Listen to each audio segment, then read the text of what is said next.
Bonjour à tous, bienvenue à la dernière édition de Jeudi Debate.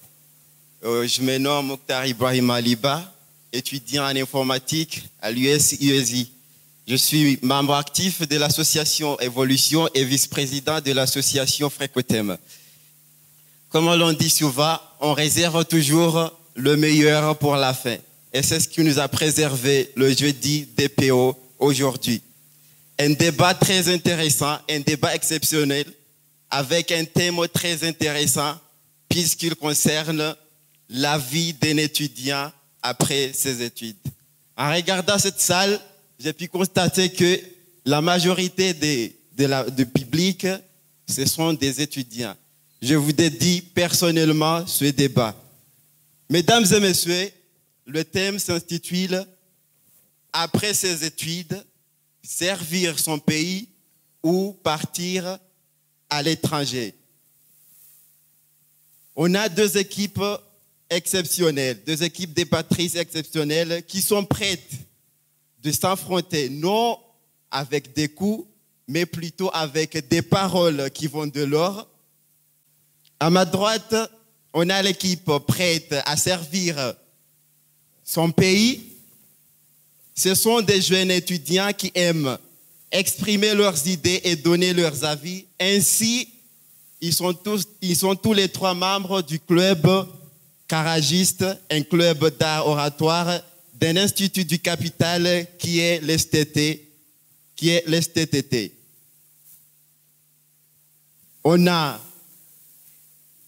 Niav, capitaine de l'équipe, et les deux autres, Fitia et Andianen. De l'autre côté, à ma gauche, une équipe qui prend le côté opposé, qu'il faut partir à l'étranger après ses études. En fait, c'est un groupe d'amis de longue date qui ont décidé de se lancer dans l'aventure Jeudi Ultima, sortis dans leur zone de confort, leurs défis et leurs projets, et de s'imposer davantage dans les actions sociales et aussi ce qui les réunit. Alors, ces veillantes jeunes filles sont Mademoiselle Miali, ici présente, ensuite Alessandra, et en fait, pour compléter ce trio, on a au milieu Mademoiselle Johanna. Mesdames et messieurs, permettez-moi de vous annoncer le déroulement de ce débat. On aura 7 minutes au total pour chaque équipe. 1 minute pour l'introduction, 2 minutes pour un premier développement, 2 minutes pour un second développement et enfin 2 minutes pour la conclusion. Mesdames et messieurs, je constate que les débatteurs sont très impatients de commencer le débat. Donc, sans autant perdre du temps, je laisse la parole à l'équipe de M. Niav. Merci. Je suis patriote. Mon équipe l'est aussi. Et mes chères contradictrices ici présentes le sont sûrement. De nos jours, nous percevons de plus en plus de jeunes qui construisent une nouvelle réalité dans un nouveau pays. Pourquoi? On l'ignore.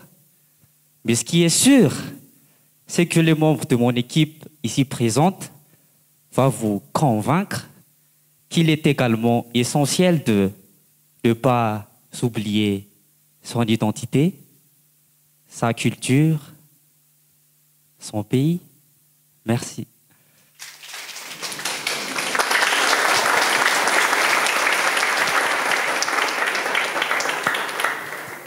Mande maitara. Mande maitara.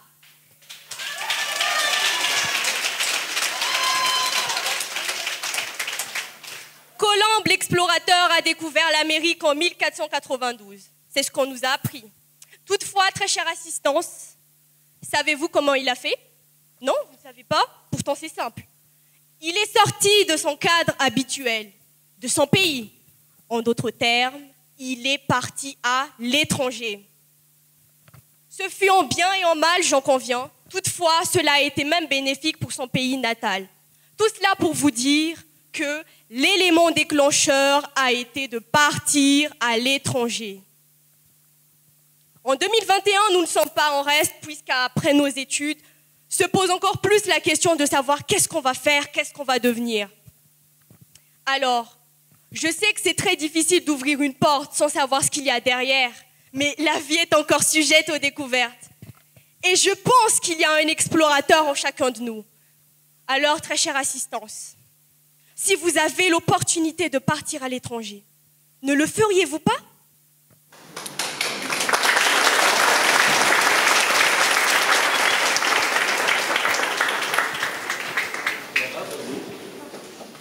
La patrie est une partie de notre âme.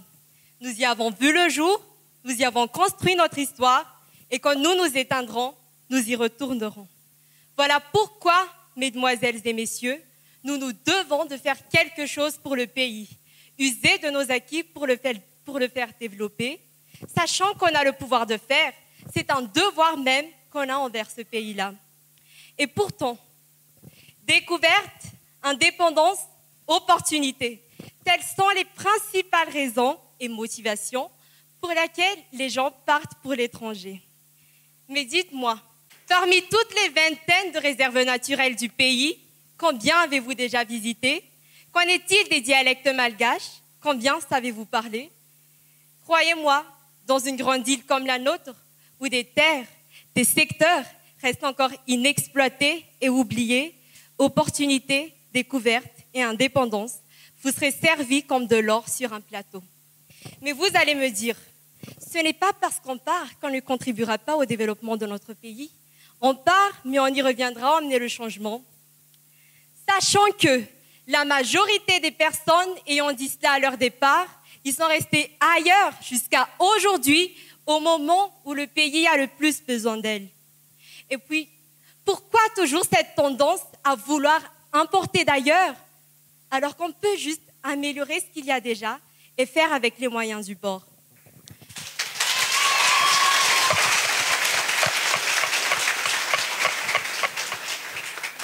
Une chose, l'opportunité d'investir réside à Madagascar, grâce à la promotion même de l'entrepreneuriat. Et d'ailleurs, cela va favoriser à la croissance économique du pays. Il y aura création d'emplois, bien évidemment, diminution du chômage, jusqu'à aller à l'accroissement du PIB du pays. De plus, qu'en est-il de votre culture? Si ici même, au pays, on a déjà assez de mal à valoriser cette culture, comment cela pourrait être possible à des milliers de kilomètres? Vous allez trouver les coutumes étrangères plus intéressantes que les vôtres, quitte à oublier les vôtres. Prenez dans une minute et imaginez Madagascar. Madagascar, dans quelques années, en tant que pays révolu, développé, un tout nouveau pays, parce que vous et moi, avions aujourd'hui décidé d'y demeurer. Nous mettons donc en exergue vraiment la volonté de rester et l'amour fervent de la patrie. Rester pour voir la réalité de plus près. Rester, créer et être le changement même que l'on souhaite voir. Créer, bâtir cette qualité de vie que l'on recherche ailleurs. Rester car si vous-même, vous n'êtes pas convaincu de rester, qu'en est-il de vos cadets? Qu'en est-il des générations futures? Alors, restez et inspirez-les. Donnez-leur cette avidité de ne pas vouloir quitter le pays d'où ils viennent et de ne pas laisser tomber le pays de leurs ancêtres. Merci.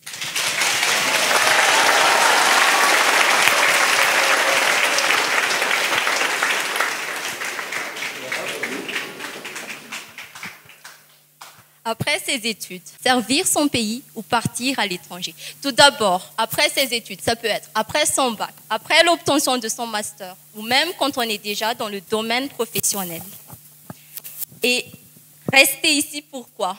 Parce que partir veut dire fuir le pays, parce que partir veut dire implicitement trahir notre pays. Rester ici par amour de la patrie? Non. Ceux qui partent aiment aussi leur pays. Mais justement, on part pour acquérir une bonne formation, pour des expériences, notamment ramener des stratégies pour contribuer au développement de notre pays. Comme l'on dit, partir ou s'écarter pour mieux revenir en force. Et je ne dis pas que dans notre pays, il n'y a rien à faire. Certes, on a des potentiels, on a des ressources. Sauf que, faute de diverses contraintes qui existent ici, ça ne nous permet pas de les exploiter tout bonnement. Soyons réalistes, chers assistants, et soyons réalistes, chers contradicteurs, sur la réalité et les difficultés ici même dans notre pays.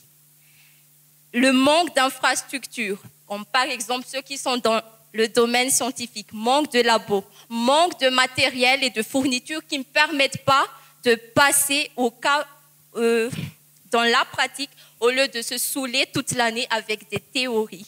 Manque de livres, problème d'embauche, manque de spécialisation dans un domaine, en médecine, en architecture. Et même dans mon propre cas, je devrais aller me spécialiser à l'étranger pour obtenir un diplôme en tant qu'architecte pour pouvoir exercer en tant qu'architecte dans notre pays.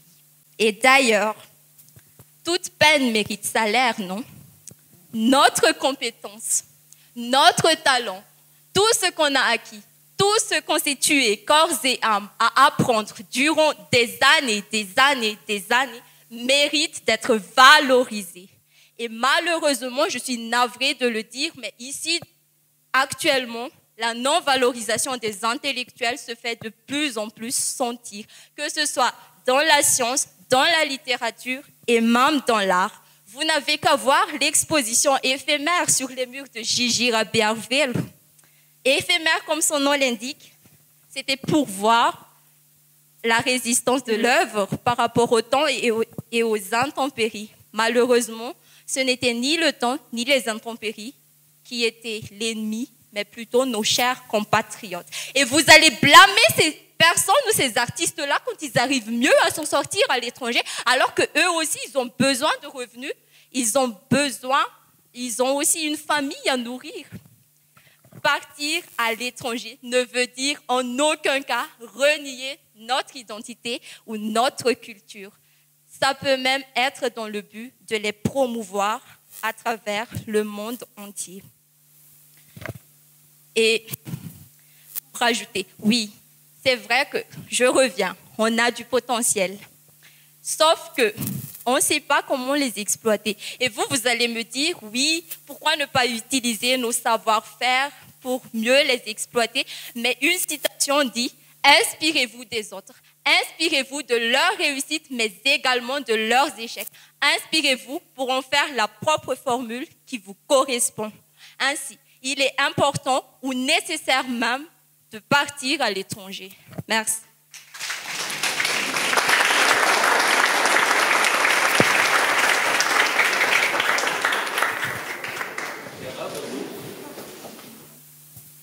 Chers amis, la vraie vie se passe près des siens, près de ses semblables. Ce n'est qu'en voyant la réalité en face, ce n'est qu'en étant sur le terrain vraiment, et ce n'est qu'en voyant vraiment ce qui se passe, qu'on peut sentir ce qui manque et ce qu'on peut faire pour combler ce manque. Et c'est pour cela exactement que nous devons rester. Parce que comme on le dit souvent, seul on va plus vite, mais ensemble on va plus loin, et que cet ensemble dont nous sommes en train de parler, c'est nous. Nous voulons parler là de solidarité, de cohérence entre tout le monde, de cohésion. Parce que qu'est-ce que nous pouvons faire pour notre pays quand nous sommes dans un autre? Eh bien, peut-être rien. Mais si nous sommes là, nous pouvons apporter le changement dans un lieu donné. Et ô combien nous tenons à préciser le terme lieu donné. Eh bien, pour répondre à votre question, du fait que vous allez là-bas pour une formation, vous êtes là en train de dénigrer les institutions du pays. Vous voulez dire donc qu'ici, dans notre pays, on manque de formation, on manque de qualité de formation. C'est un dénigrement. Parce que le pays a besoin de nous maintenant, pas dans 3 ans, 5 ans. Et puis, ce qu'on peut faire maintenant, même en étant étudiant dans notre pays, on peut déjà valoriser le marché local. On peut déjà donner une image à la génération qui suit que même en étant dans le pays, nous pouvons tout bonnement réussir notre vie. Parce que, eh bien, comme vous l'avez dit tout à l'heure, chacun a besoin de revenus. Et ici, c'est pas valorisé, les formations ne sont pas valorisées. Donc, mais qui doit vous valoriser? Ce serait tout d'abord vous. Vous devez vous valoriser, pas les autres. Vous avez donc besoin de leur approbation pour vous valoriser. C'est pour cela, chers amis, que je voudrais vous dire que ce n'est qu'ensemble que nous pouvons apporter le changement dans notre pays, pas ailleurs. Ce n'est qu'ensemble que nous mènerons Madagascar vers la prospérité. Et croyez-nous, votre dévouement envers la nation est important. Vos connaissances sont importantes. Vos idées sont importantes ici. Mais surtout, vous êtes important pour le pays et maintenant. Merci.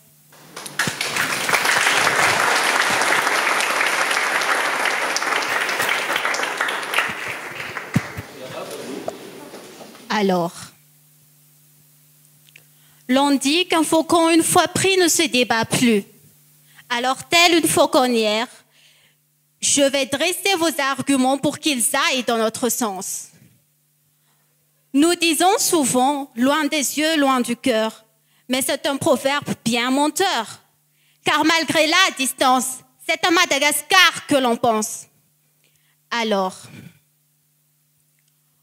par l'obtention de fonds nécessaires, nous pouvons contribuer à servir notre pays. Nous pouvons l'aider.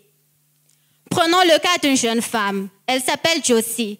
Et au moment où nous parlons, elle préside l'association Mur et aide à promouvoir le parrainage des enfants démunis à Madagascar. Et tout cela de l'étranger. Alors oui, mesdames et messieurs, nous pouvons contribuer à servir notre pays, même si nous décidons de vivre définitivement à l'étranger. Alors, vous pouvez me dire que c'est petit, que c'est minime comme effort, mais c'est là que vous vous trompez. Pour faire changer les choses, il faut commencer petit à petit. Il faut commencer par la base des problèmes sociaux qui est la pauvreté. Comme on dit, l'oiseau fait son nid petit à petit. Alors retenez bien ceci, chère assistance, chers contradicteurs. Oui, il faut servir son pays, mais le servir plus efficacement, c'est mieux. Et vous avez dit que nous dévalorisons nos institutions à Madagascar. Mais non, mesdames et messieurs, ma collègue vient de le dire. Pour qu'elle puisse exercer le métier d'architecte, elle doit aller à l'étranger. Peut-être qu'elle a voulu poursuivre ses études à Madagascar, mais elle ne peut pas. Elle doit aller à l'étranger. Et puis, peut-être que vous allez me dire que la plupart échouent ou qu'il y a trop d'échecs. Mais non, qu'est-ce que l'échec? Est-ce que nous échouons vraiment? Oui, je peux comprendre que vous ayez ce sentiment d'échec, mais nous n'échouons pas. Soit nous atteignons notre objectif, soit nous apprenons de nos erreurs. Et nous pouvons également prévenir et aider la génération future à prendre les bonnes décisions. Comme on dit, il faut viser la lune, même si tu la rates, tu iras parmi les étoiles. Et mesdames et messieurs, il n'y a pas vraiment de sotte métier, il n'y a que des gens sottes. Dans chaque travail, il y a de la valeur. On a besoin d'une qualification pour chaque travail. Par exemple, pour une femme de ménage, vous croyez qu'il n'y a pas de qualification?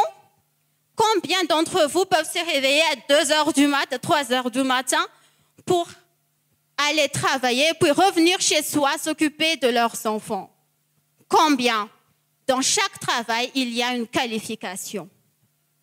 Et comme on dit, il vaut mieux vivre avec des remords qu'avec des regrets. Merci.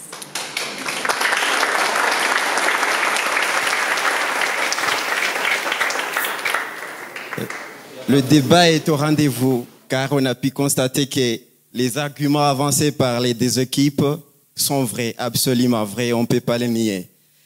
Un petit résumé de ce qu'on a dit. L'équipe, ici à ma droite, ils ont dit un devoir de servir la patrie. Rester au pays, c'est un devoir de servir la patrie et ensemble, on pourra aller très loin. Et de l'autre côté, ils ont dit partir à l'étranger, c'est pour acquérir des bonnes informations. Mais ça ne va pas dire qu'on est loin de notre pays. On reste toujours fidèle de notre pays. Mesdames et messieurs, on va donner chaque équipe 2 minutes pour faire juste une petite conclusion. Donc, on ne va pas perdre du temps. On laisse la parole à l'équipe de M. Niav. Merci.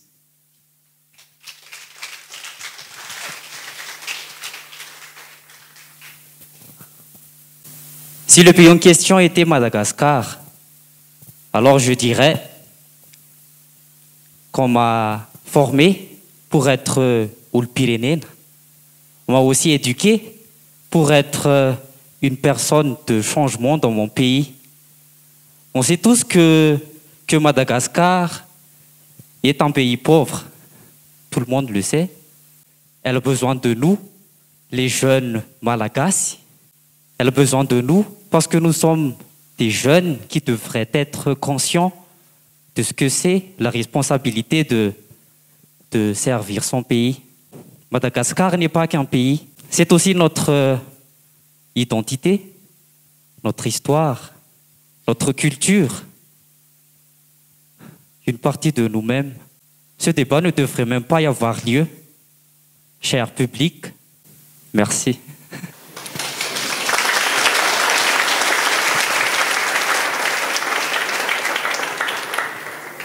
Je récapitule. Nous défendons la position de partir à l'étranger, et que ce soit pour y rester définitivement ou qu'après un certain laps de temps, pour retourner dans notre pays natal. N'ayez pas peur de partir à l'étranger quand vous en aurez l'opportunité. Je suis consciente que Madagascar a des potentiels, c'est indéniable. On en parle, on l'observe, mais va-t-on juste continuer à en parler? Ne va-t-on pas enfin apprendre à l'exploiter correctement et ainsi le développer? Très cher vis-à-vis, vous aimez votre pays, n'est-ce pas? Oui, encore heureux. Et soyez rassurés, votre pays, c'est aussi notre pays et nous l'aimons aussi. Voilà pourquoi nous cherchons à combler les lacunes. Tirons de l'étranger tout ce qui peut nous être utile afin de nous développer tout d'abord personnellement et ainsi prétendre développer notre pays. Pour des spécialisations, partons à l'étranger. Pour avoir plus de fonds et développer nos réseaux, partons à l'étranger. Pour avoir plus d'expérience, partons à l'étranger. Et pour nourrir nos projets, partons à l'étranger. Et en dernier lieu, et non le moindre, pour développer notre pays et mieux le servir, partons à l'étranger. Tels sont les bénéfices que nous pouvons tirer en partant à l'étranger. Alors, partons et montrons-leur qu'on n'oublie pas notre pays.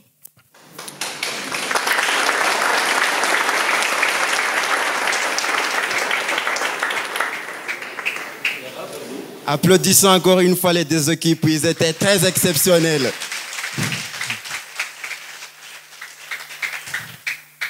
C'est ainsi que va s'achever ce deuxième débat. Et c'est à vous maintenant, le public, de regarder, de voir le choix à suivre. C'est à vous de décider où vous allez. Vous partez à l'étranger ou vous restez ici, servir votre pays. Donc, mesdames et messieurs, on arrête là pour maintenant, mais avant d'arrêter, nous remercions infiniment l'AENA Madagascar. Grâce à eux, cet événement a eu lieu Et vous qui nous suivez sur Facebook, n'oubliez pas de liker la page Aïna Madagascar et vos commentaires seront très utiles pour avancer. Merci.